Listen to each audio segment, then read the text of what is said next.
Hello everyone, welcome to the Melbourne Confidential podcast. My name is Aaron and today I'm joined by Aiden and Christopher Elliott. And this week we are in Melbourne. How do you guys like Melbourne? I like Melbourne a lot. How about you, Aiden? I'm enjoying it quite a lot. We're kind of in the middle of everything.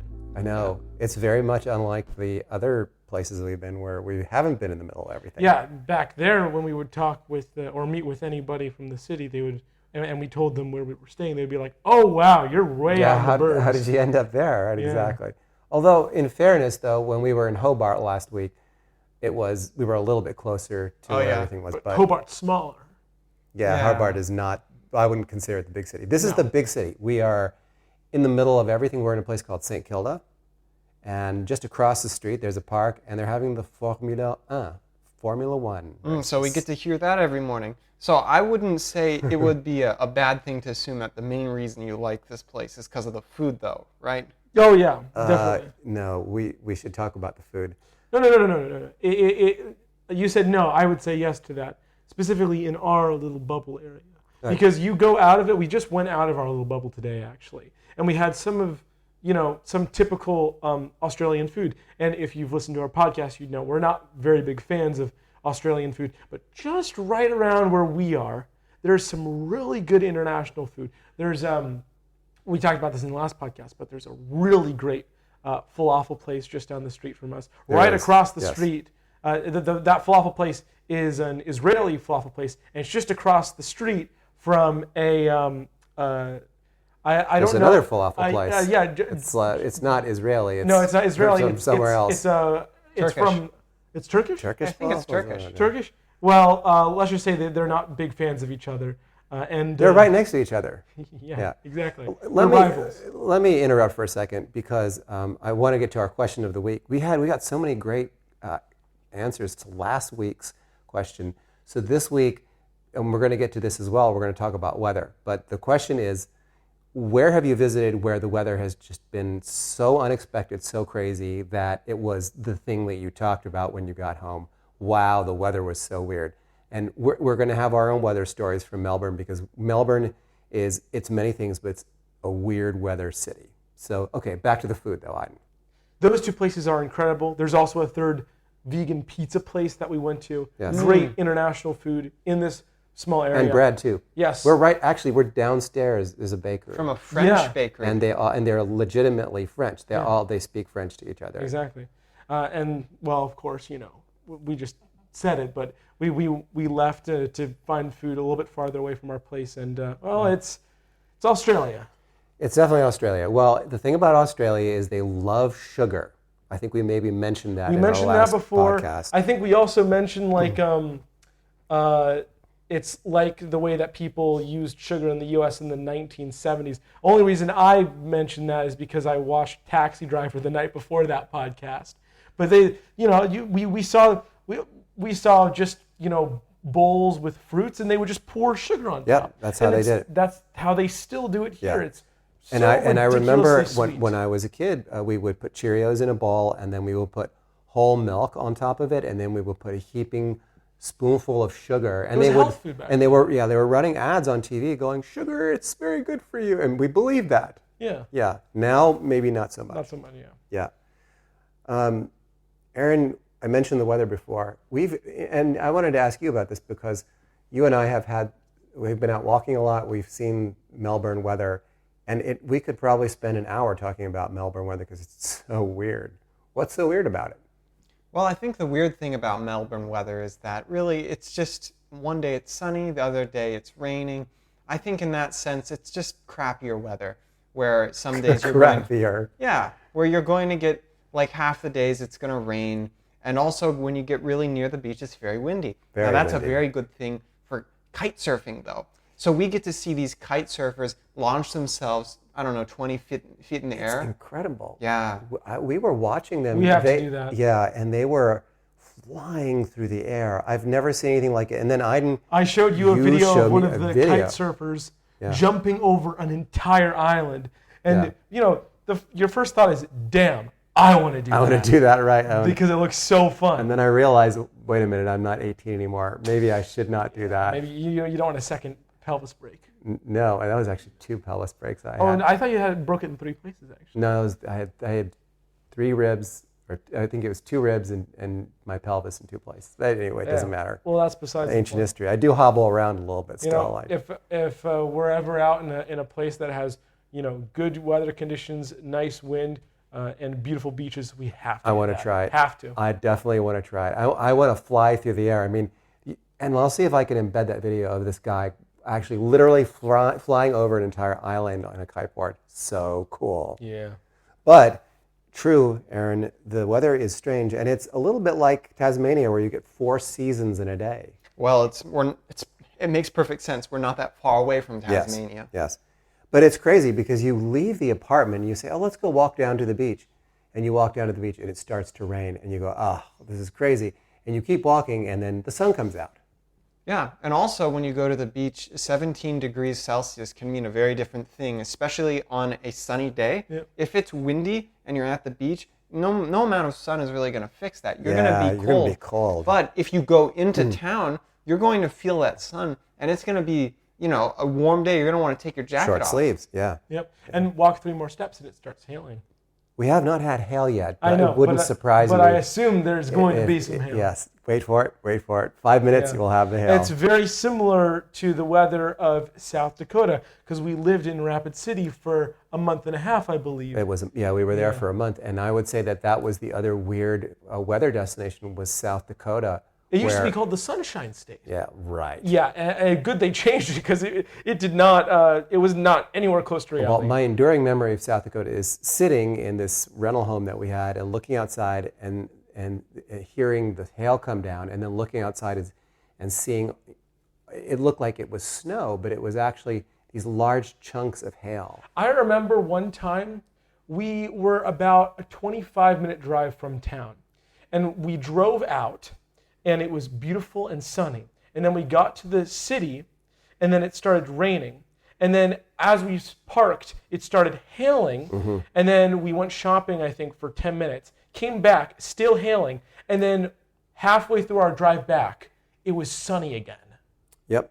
That's South Dakota, the weather of South Dakota. South Dakota, I would say, has more extreme weather than Melbourne. But I would say the biggest difference is actually real estate price. Because you cannot get a cheap place in Melbourne. But when we were in South Dakota, we got a mansion for like, how much a month? It was not very much at all. Very inexpensive. It was very inexpensive. Melbourne likes to think of itself as the coffee shop capital. And so here's one way that we'll always remember it for its coffee shops, is that our grocery store, Woolies, or Woolworths, they have a special going. And can you tell us what the special is? Like you walk in there. This is so minute, but if you spend more than $30, you get a free drink, a free. It's coffee. not just a coffee. It's a hot drink. They have a barista there making the drinks, and they're quite good. That's a good deal. You get like a 5% return on it. It's like you're using a credit card when you're not. Well, we're constantly spending money in that grocery store, so we've had lots of free drinks. I'm sure free. It's included with your purchase. We shouldn't say. I'm sure our listeners are very interested in the drinks and the grocery stores we decide to go to. Well, okay, but that's just a way of saying that there are a lot of coffee shops, and they take them very seriously. You walk just on our street.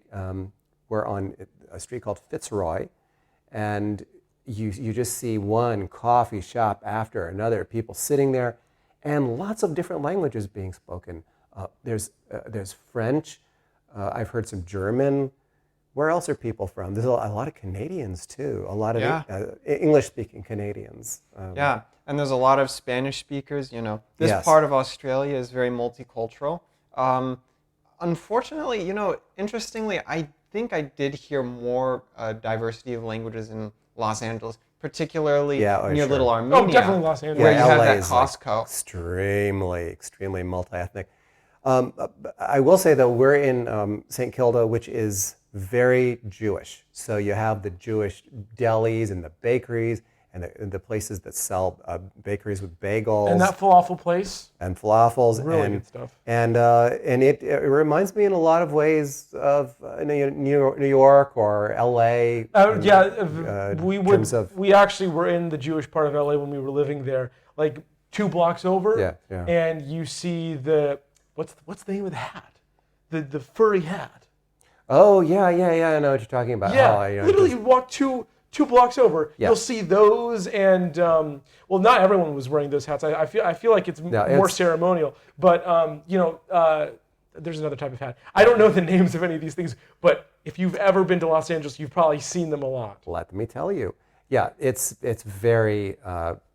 These enclaves are great for food. If you are into food, they just make we had the greatest bakeries there ever, and we would walk down to the Jewish bakery, and we'd be standing in line with all these people who are Orthodox, and I'm surprised they put up with us. They're like, what are these American white people doing here? Yeah, that was a little. They're Americans too. They're Americans too. Well, yes. Yeah, but it's cheaper actually.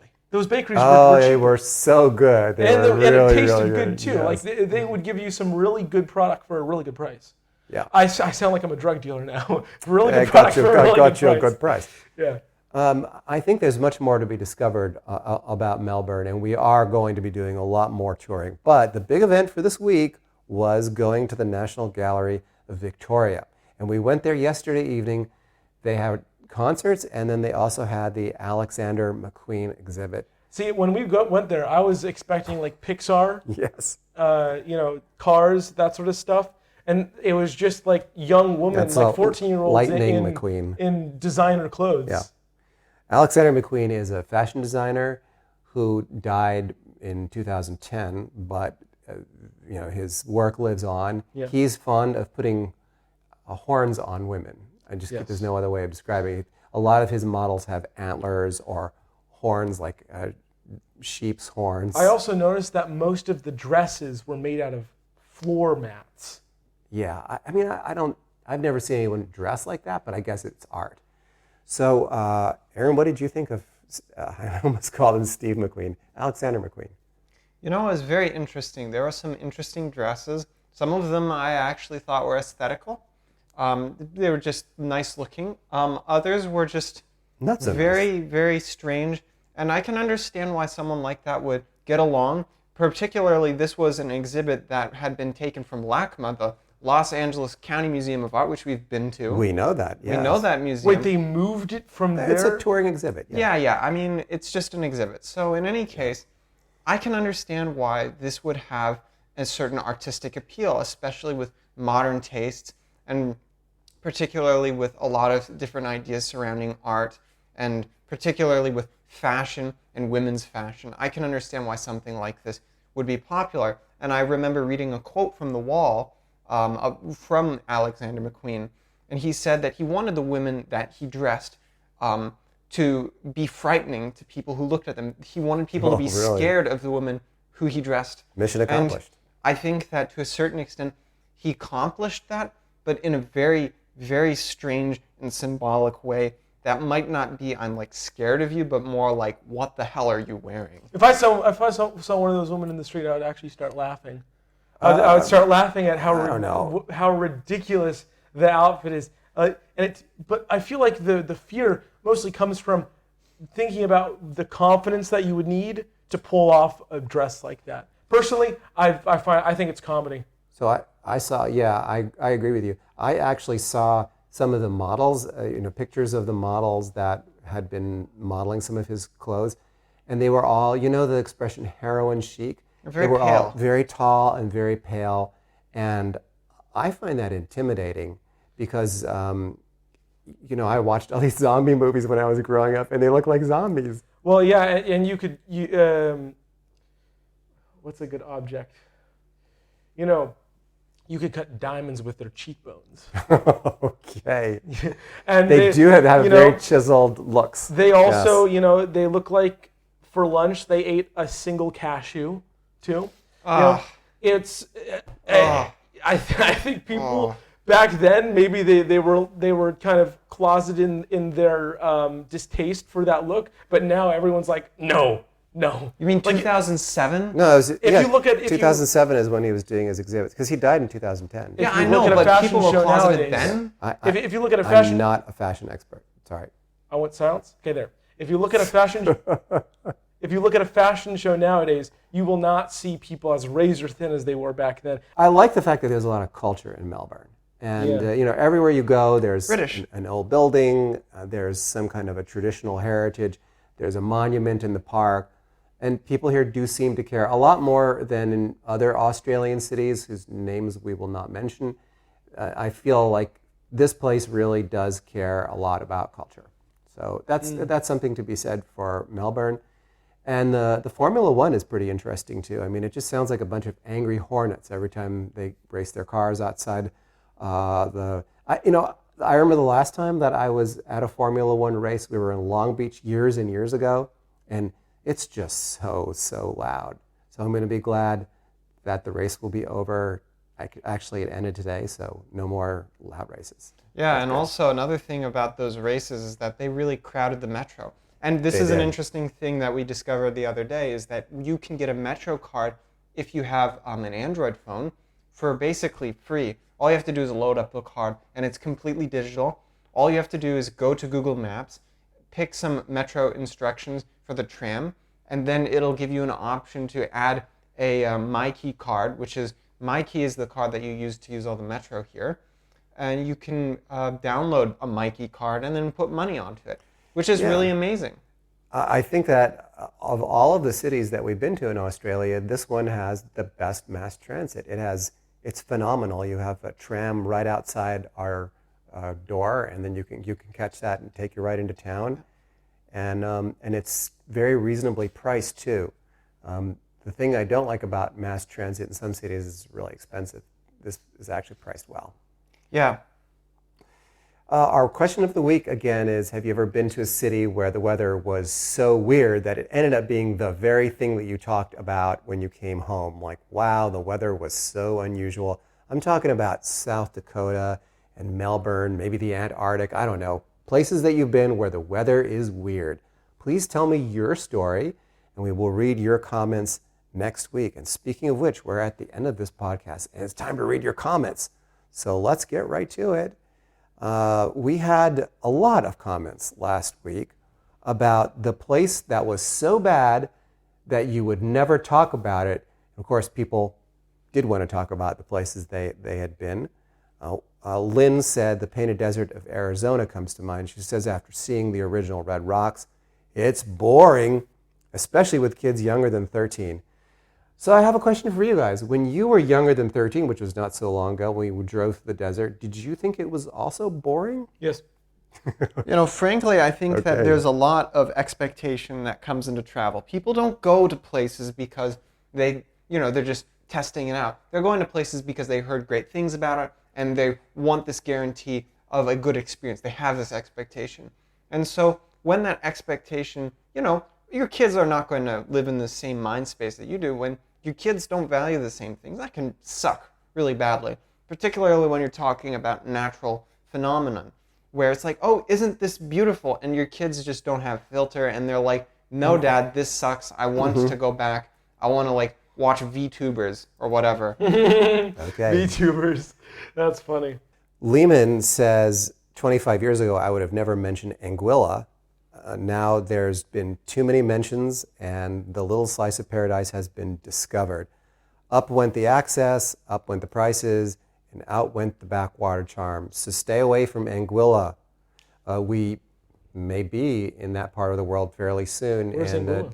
Anguilla It's an island. it's an island in the Caribbean. Oh, okay. So no Anguilla. Thanks for the warning, Lehman. But Lehman also mentions that Lehman has a new favorite, but won't mention it. I love the secrecy. Lehman mentions in the comments, a fisherman never discloses his best spot. Susan says, a place that we never discuss. My husband and I spent a month in Panama. Panama City was filled with high-rise buildings that appeared to be nearly empty. We did not get a good feeling about the country at all, including a week in Contadina Island. The island was awful, very polluted, and there's no sewer or sewage treatment facility on the island. Yuck. The pipes drain directly into the ocean and can be seen on the filthy beaches. All right, not going there. No Panama. No Panama, no Concertina Island. Well, that's it for this week. Thank you so much for joining us on the LA Confidential podcast. I'm Christopher Elliott with Aiden and Aaron Elliott. Say goodbye, guys. Ciao. Ciao, ciao.